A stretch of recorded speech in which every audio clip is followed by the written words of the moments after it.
Climate Change and Politics. Brought to you by Allison Traylor, Yadira Gonzalez, Sarah Daguerro, Edward Lee, and Karen Ruiz.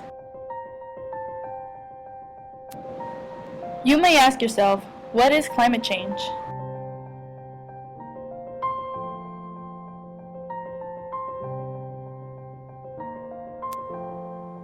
Climate change refers to any significant change in the measures of climate that usually lasts for an extended period of time, showing major changes in temperature, precipitation, and wind patterns due to climate change.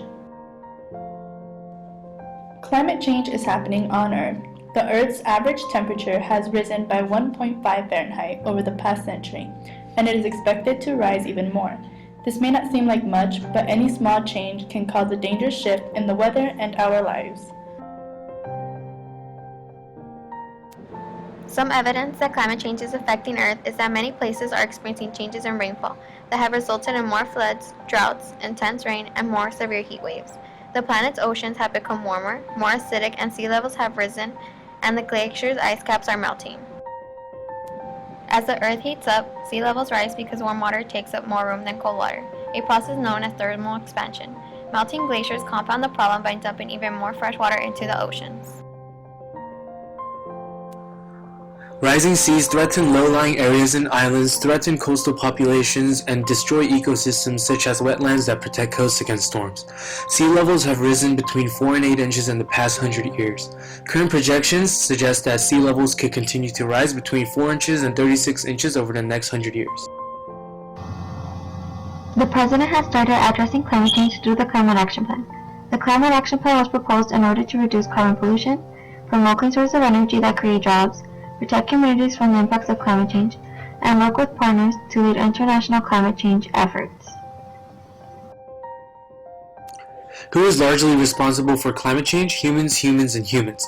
Due to the large amounts of carbon dioxide and greenhouse gases released into the atmosphere by human activities, we are facing climate change. The majority of greenhouse gases being released into the atmosphere come from burning fossil fuel, industrial processes, and certain agricultural practices.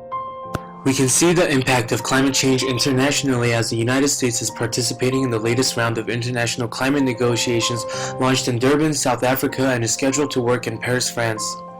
The United States is working with international partners to address a global climate agreement to help provide mitigation and financial assistance.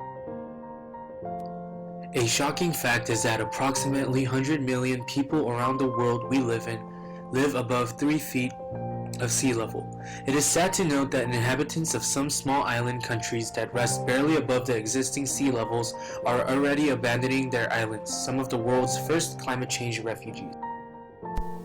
One way to decrease the amount of greenhouse gases is to decrease the burning of fossil fuels. To do this, there will have to be an increased use of public transportation by people. If we have more people using public transportation, we will have a decrease in the pollution created by vehicles on the road. By upgrading our infrastructure, we can also decrease the burning of fossil fuels. We'll be getting a better fuel economy, be spending less on gas, and using less gas to get around.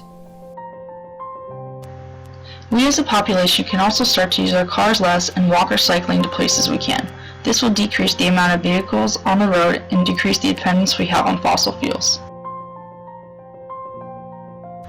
We can also eat smarter. If we depend less on cows for meat, this will decrease the amount of CO2 gases being given off by the animals. Some people go vegetarian not because they don't like to eat meat, but because it will help slow down the effects of climate change. Decreasing the amount of trees we cut down can also help decrease the greenhouse effect. Trees help decrease the amount of CO2 gas in the air. We don't need a global government, but we do need a global agreement between governments. There is only one climate, so the nations of the earth need to cooperate to reach the common goal of reducing carbon emissions. The good news is that we have cooperated before.